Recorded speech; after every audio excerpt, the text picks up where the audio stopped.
The rain drummed against the basement windows with steady persistence.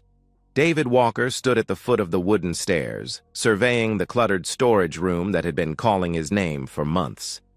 18 years of marriage had a way of accumulating debris, boxes of Christmas decorations, outgrown clothes, and memories packed away in cardboard containers.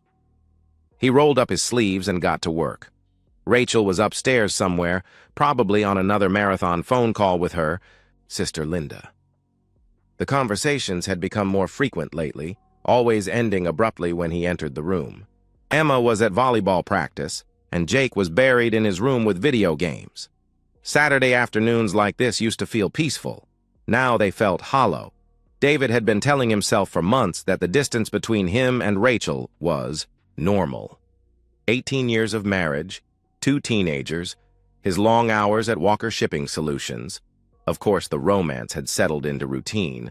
Of course, she seemed distracted, preoccupied. That's what happened when you built a life together. But as he moved boxes and swept away cobwebs, David couldn't shake the feeling that something fundamental had shifted.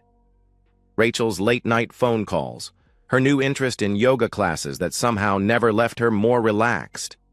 The way she startled when he entered a room unexpectedly, quickly closing her laptop or sliding her phone face down.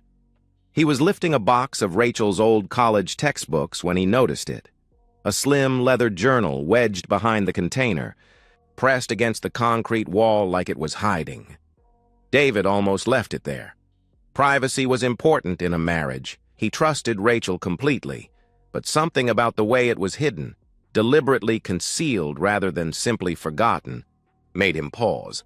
He pulled the journal free, noting how the leather was worn smooth, obviously handled frequently. This wasn't some college relic. The binding was supple, the pages crisp. David opened to the first entry, dated 3 years ago. Rachel's familiar. Handwriting filled the pages with observations about their daily life. Emma's drama with friends, Jake's struggles in algebra, complaints about the grocery budget, normal mom concerns. David smiled, feeling guilty for his suspicion. But as he flipped deeper, the tone shifted. Entries about meeting someone interesting at Starbucks, references to afternoon adventures during hours when David thought Rachel was running errands. His heart began to pound. March 15th. Coffee with Em again today. David's working late all week, perfect timing. Em has this way of making me feel like I'm 25 again. We talked for 3 hours. Well, talked for 2 hours. David's hands began to shake. He forced himself to keep reading, even as his stomach clenched. The entries became more explicit, more detailed. Rachel documented lies she'd told him, alibis she'd crafted. She wrote about hotel rooms, stolen afternoons, the thrill of deception. April 3rd. Close call when David came home early, but I'd already showered and changed. He's so trusting. Never questions anything. Sometimes I wonder if he'd notice if I disappeared for a week. The casual cruelty hit him like a physical blow. David sat heavily on an overturned box, the journal trembling in his grip. He read about Kevin, then Tony, then references to a young guy from the gym, at least 3 different men, maybe more. Each entry revealed a stranger wearing his wife's face. The Rachel in these pages was calculating, unfaithful, and contemptuous of David's trust. She wrote about their marriage like it was a convenient cover story about David himself, like he was a useful but oblivious prop. David pulled out his phone and began taking pictures of key pages. Evidence. He photographed dates and details, forcing himself to remain methodical even as his world crumbled. The last entry he read stopped his heart completely. June 22nd. Relieved the timing worked out after that scare with T. David never questions anything about the kids' schedules, their friends, nothing. Sometimes I think about how different things might have been if that pregnancy test had been positive. But timing is everything, right? David stared at those words until they blurred. The timing of what? Pregnancy test? His mind raced through implications he didn't want to consider. He closed the journal carefully, his hands surprisingly steady now. The basement felt different, not like the foundation of his family home, but like a tomb. Everything he'd believed about his life, his marriage, his family, was potentially built on lies. But suspicion wasn't proof. If David was going to act on what he'd discovered, he needed more than Rachel's own words.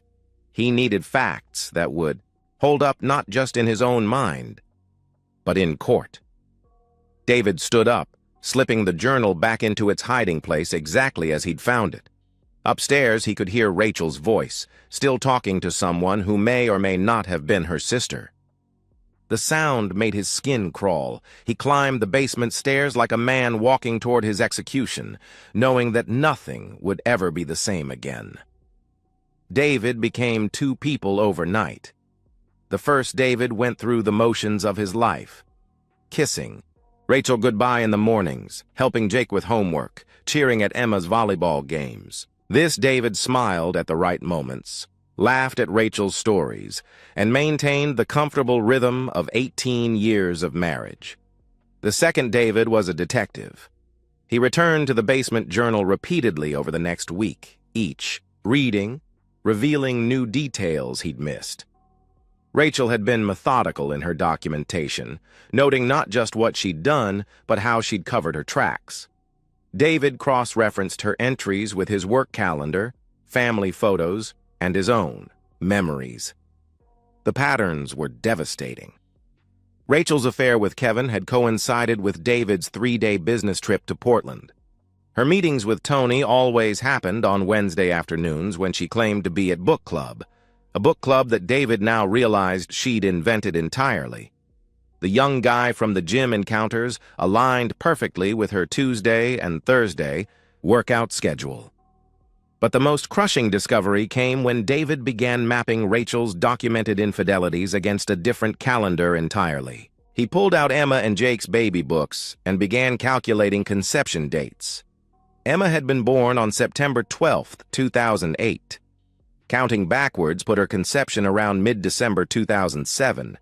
David flipped through the journal entries, his heart hammering, as he found entries from that period. Multiple encounters with Kevin in December 2007, during a week when David had been traveling for work. Jake's birth date painted an even clearer picture. Born April 3, 2010, his conception would have been around early July 2009. The journal entries from that period documented a particularly intense affair with Tony. David remembered that time distinctly because he'd been working 60-hour weeks to secure an account. The math was brutal and precise. Both of his children had been conceived during periods when Rachel was actively cheating on him. David sat in his office after everyone had gone to bed, staring at printouts of conception calculators and journal photocopies.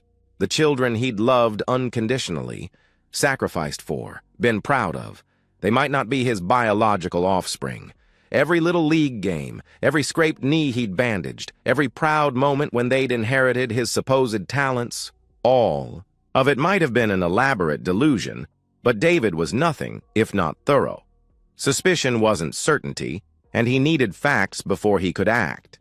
He researched DNA testing companies with the same methodical approach he used for shipping: contracts, reading reviews, and comparing accuracy rates. He selected 2 different companies to ensure reliability, ordering test kits under a fake name and having them delivered to his office. Collecting samples required precision and acting skills David didn't know he possessed. Emma's hairbrush yielded several strands with intact roots. Jake's drinking glass provided saliva samples. Hair from their pillowcases offered backup material. David packaged everything according to lab instructions, sent samples to separate facilities, and waited. The hardest part wasn't the waiting, it was maintaining normal family interactions while his heart was breaking in real time. Dinner conversations became minefields. When Emma laughed at one of his jokes, David had to excuse himself to compose himself. When Jake asked for help with the science project about genetics, David nearly broke down entirely. "Dad, why do some kids look exactly like their parents and others don't?" Jake asked innocently, spreading textbooks across the kitchen table. "Well," David managed, his voice steady despite the chaos in his chest. Genetics are complicated. Sometimes, traits skip generations or combine in unexpected ways.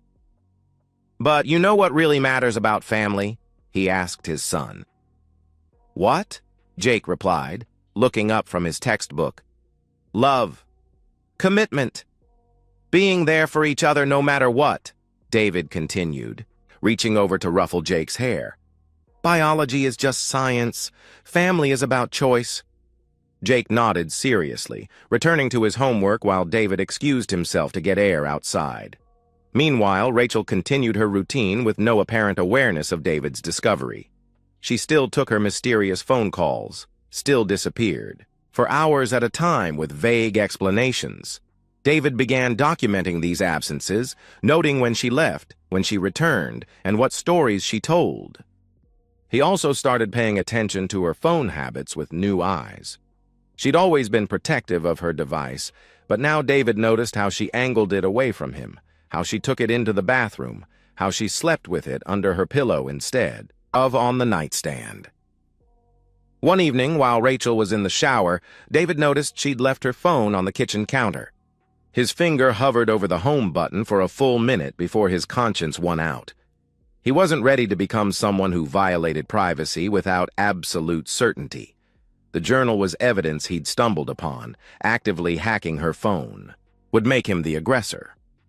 But David did start paying attention to the name that appeared most frequently on her screen. Linda called and texted constantly. Except David had spoken with Rachel's actual sister Linda the previous week during a family call, and Linda had mentioned how she and Rachel barely talked anymore due to their busy schedules. The DNA test results were scheduled to arrive in 3 weeks. 3 weeks to maintain his performance as the oblivious husband. 3 weeks to prepare for whatever truth was coming. 3 weeks to figure out how to protect his relationship with Emma and Jake, regardless of what the science revealed. Because that was the terrible irony David was discovering.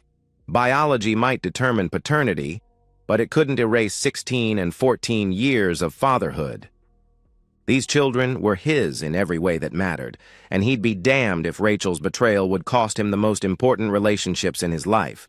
He just had to make sure that when the truth came out, Rachel would be the villain of the story, not him. The DNA results arrived on a Tuesday morning in 2 separate manila envelopes, delivered to David's office while Rachel was supposedly at her yoga class. David had prepared for this moment for 3 weeks, but his hands still trembled as he opened the first envelope. Emma, 0% probability of paternal relationship. The second envelope confirmed what David already knew in his heart. Jake, 0% probability of paternal relationship. David allowed himself exactly 1 hour to grieve. He locked his office door, put his head in his hands, and let 18 years of lies wash over him. The children he'd taught to ride bikes, whose scraped knees he'd bandaged, whose report cards he'd celebrated, none of them carried his DNA. Every proud moment when someone commented on how Jake had his determination or how Emma had inherited. His work ethic had been based on fundamental deception. But after that hour, David Walker, regional manager and strategic problem solver, took control. He called his attorney first. Mitchell Brennan had handled the incorporation of David's shipping business and came highly recommended for family law. Over coffee at a neutral location, Mitchell explained David's options. Since your name is on both birth certificates and you've been the primary provider for their entire lives, you're the legal father regardless of biology, Mitchell said, spreading documents across the cafe table. But custody battles can get complicated when infidelity is involved. We need to prove not just that Rachel cheated, but that she's unfit as a parent. What constitutes unfitness? David asked. Ongoing deception, emotional manipulation, putting the children at risk through her behavior. Do you have evidence of her current activities?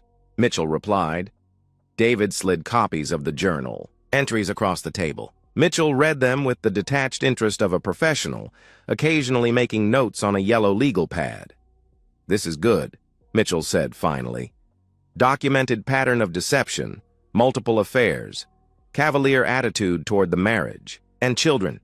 But these entries are from several years ago. We need current evidence. David had anticipated this. For the past month, he'd been documenting Rachel's lies. Her claim to be at book club when no such club existed. Her yoga classes at times when the studio was closed. Her elaborate stories about helping friends when those friends were out of town.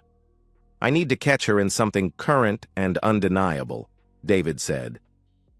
Carefully, Mitchell warned.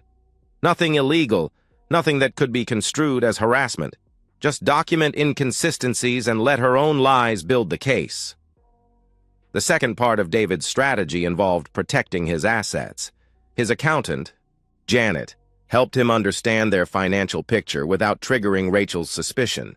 Their joint accounts, the house, his business equity, everything was currently vulnerable to division. Start moving money gradually, Janet advised. Not hiding it, just consolidating it in accounts where you have better oversight. Document all your contributions to the children's education, healthcare activities. Build a paper trail showing you've been the primary financial provider. The most crucial element of David's plan involved the children themselves. He needed to strengthen their bond without revealing the truth prematurely, and he needed to help them understand that whatever came next wasn't his fault. David began, scheduling individual time with Emma and Jake. Coffee dates with Emma before school, where she talked about college plans and future dreams. Saturday morning hikes with Jake, where they discussed everything from sports to philosophy. During these conversations, David carefully guided discussions toward values, honesty, loyalty, the importance of trust in families. Dad, what would you do if someone you loved lied to you about something really important? Emma asked one morning, stirring her latte at their favorite cafe. David studied his daughter's face, wondering if she already sensed something was wrong. I'd want to know the truth, even if it hurt, he answered. Lies always cause more damage than honesty, even painful honesty. What if the truth meant everything would change? She asked. Then everything was already built on a lie, and it was going to change eventually anyway, he replied. Better to face reality and build something authentic than live in a beautiful fantasy. Emma nodded thoughtfully, and David wondered how much she'd already figured out about her mother. His conversations with Jake took a different tone, but covered similar ground. During a hike through Forest Park, Jake brought up a situation with friends where someone had been caught lying. The thing is, Dad, once you know someone's been lying to you, you start questioning everything they've ever said. It's like the trust just disappears, Jake said. That's why honesty is so important, David agreed. Trust takes years to build and seconds to destroy. Do you and Mom ever lie to each other? Jake asked. David stopped walking, choosing his words carefully. I've never lied to your mother about anything important, and I hope she's never lied to me, he said. But Jake, if you ever found out that someone, anyone, had been lying to you about fundamental things, would you want to know? Absolutely, Jake replied firmly. I'd rather have an ugly truth than a pretty lie any day. David squeezed his son's shoulder, storing that conviction away for when he'd need it. Throughout this preparation, Rachel remained oblivious to David's discoveries. She maintained her routine of deception with the confidence of someone who'd never been caught. Her phone calls continued, her mysterious absences persisted, and her performances as the devoted wife and mother never wavered. But David was building toward a confrontation that would expose everything at once. He'd learned from studying Rachel's own methods, the power of documentation, the importance of timing, the devastating effect of incontrovertible evidence. The final piece of his strategy involved choosing the perfect moment to spring his trap. It needed to be when the children were present, but not the primary focus. They needed to witness their mother's lies firsthand, see her panic and desperation when confronted with undeniable truth. Only then would they understand that David's revelation wasn't what destroyed their family. Rachel's lies were. David set the date for the following Friday evening. Rachel had already mentioned plans to meet Linda for dinner, despite the real Linda being out of town visiting their mother. It would be the perfect setup. A lie David could immediately disprove, creating the opening he needed to reveal everything else. As he finalized his plans, David felt something he hadn't experienced. In months, control. For too long, he'd been a passive participant in his own life, unknowingly playing a role in Rachel's elaborate deception.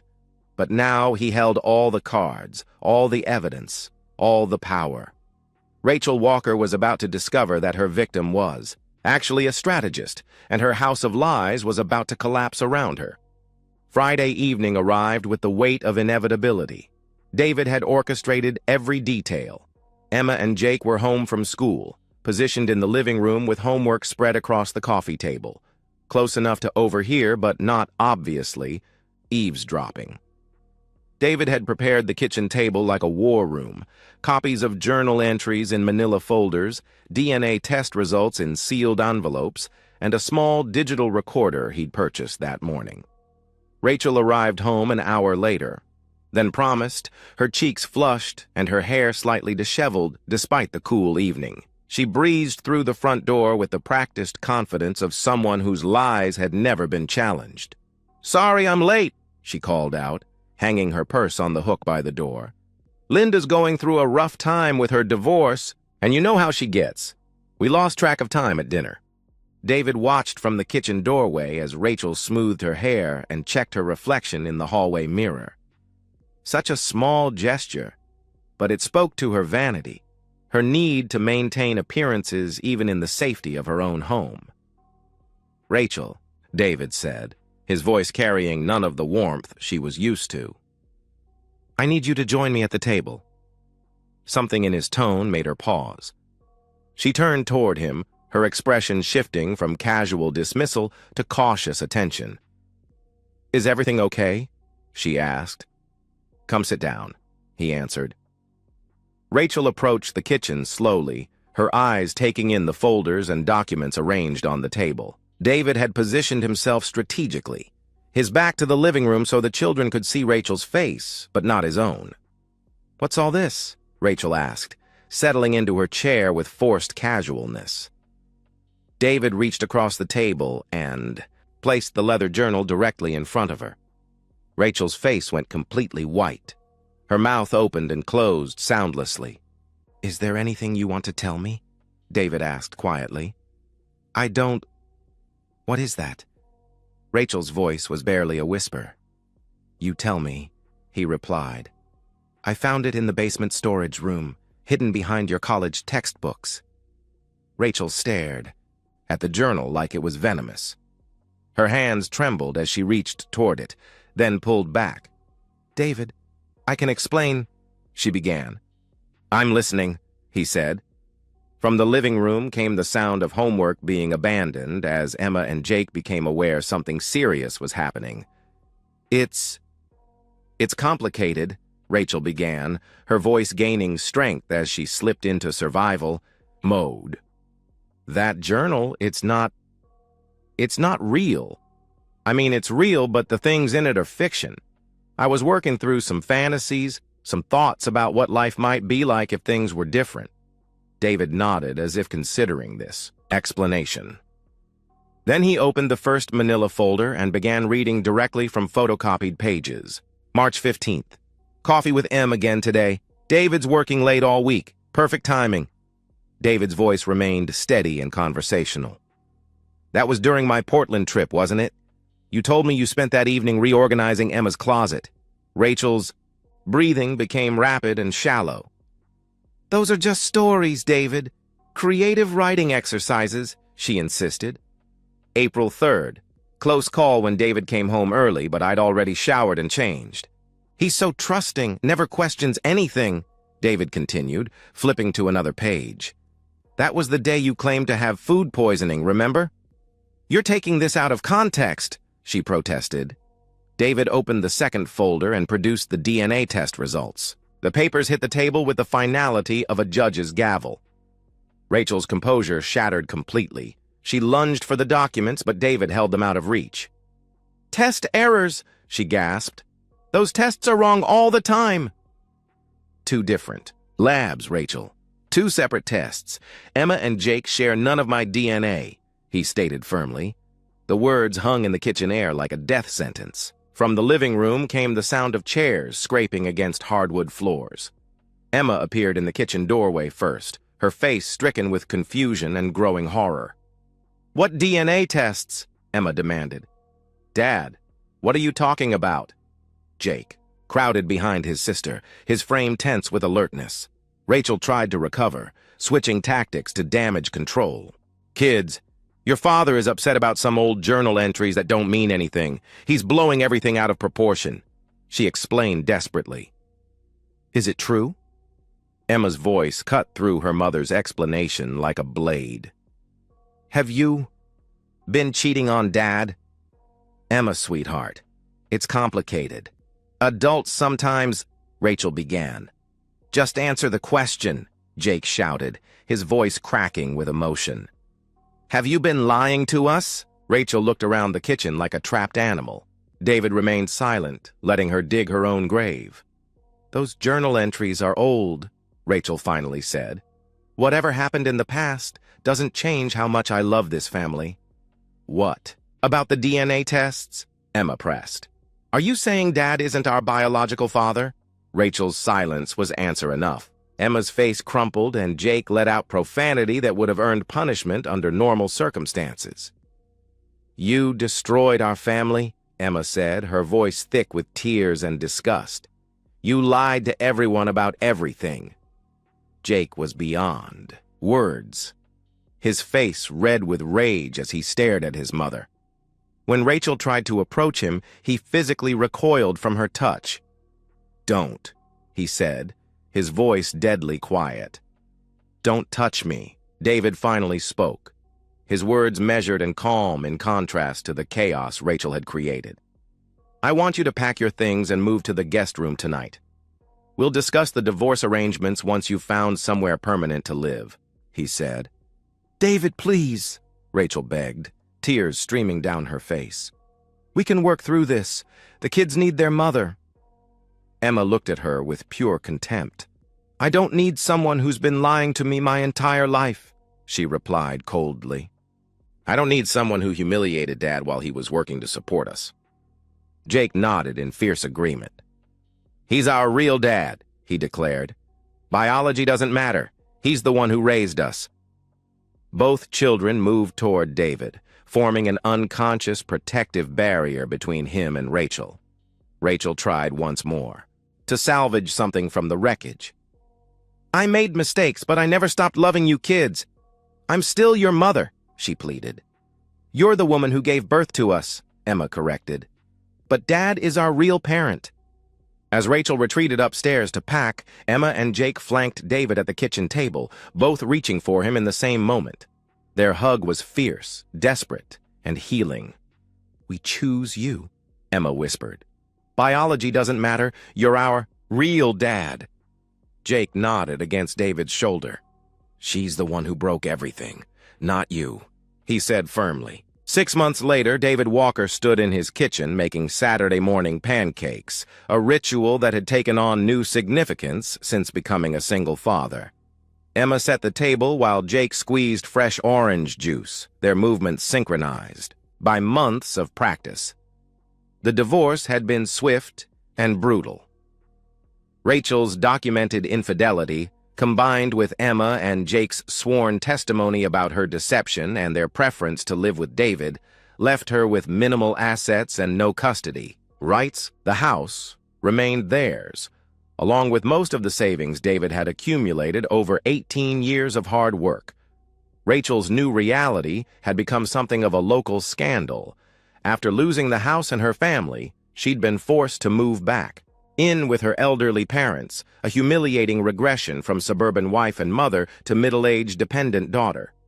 Her attempts to contact the children had become increasingly desperate and inappropriate, leading to a no-contact order that Emma and Jake had requested themselves. The professional changes in David's life had been equally dramatic. His renewed focus and energy had led to a promotion to regional manager. His colleagues, who'd learned about the situation, had been uniformly supportive. David's relationship with Emma and Jake had evolved into something deeper than traditional father-child dynamics. They'd become a team, united by shared trauma and mutual respect. Emma had grown more mature, taking on household responsibilities without being asked. Jake had channeled his anger into academic achievement and sports.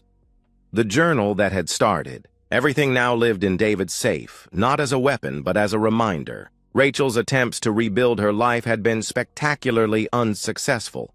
Her former friends distanced themselves, uncomfortable with the drama and unwilling to take sides in such a clear-cut case of betrayal.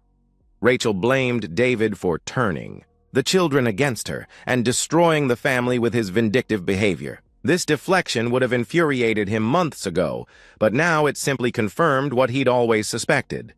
Rachel was fundamentally incapable of accepting responsibility for her actions. On quiet mornings like this Saturday, David sometimes reflected on the strange gift Rachel's betrayal had given him. Without her lies forcing the truth into the open, he might have spent years unconsciously supporting her deception. Most importantly, he might never have discovered that his love for his children transcended biology in ways that made their bond stronger, not weaker. Emma pulled him from his thoughts by stealing a piece of bacon from the serving plate. "Dad, Sarah's mom wants to know if you'd like to come to their dinner party next weekend," she said casually. David raised an eyebrow. Sarah's mom was recently divorced herself and had been finding excuses to chat with David at school events. "Are you trying to set me up?" he asked with mock suspicion. "Maybe," Emma admitted with a grin. "You deserve to be happy." Jake nodded sagely. "Plus, she makes really good cookies," he added. David laughed, feeling lighter than he had in years. His children wanted him to find happiness. They felt secure enough in their relationship with him to encourage new connections. Rachel's betrayal, which had once threatened to destroy everything he valued, had actually strengthened the bonds that truly mattered. The truth had set them all free, from lies, from false obligations, from the exhausting pretense of a marriage built on deception. Rachel Walker had lost everything that mattered because she'd never understood its value in the first place. David Walker had gained something precious, the absolute certainty that real family bonds transcend biology, that love earned through presence and commitment is unbreakable, and that sometimes the most powerful revenge is simply allowing someone to face the full consequences of their own choices. He flipped another pancake and smiled at his children, his real children, the ones who'd chosen him as much as he'd chosen them. And so, we've reached the end of today's story. Was it what you expected, or did it take a twist you didn't see coming? I'm curious to hear your thoughts. Share them in the comments below, and let's get a conversation going. If this story kept you hooked, make sure to hit that like button. And if you're new here or just haven't subscribed yet, now's the perfect time to join our community. I bring you fresh, captivating stories every day, so click that subscribe button and turn on notifications so you never miss out. Thanks for watching, and I'll see you in the next one.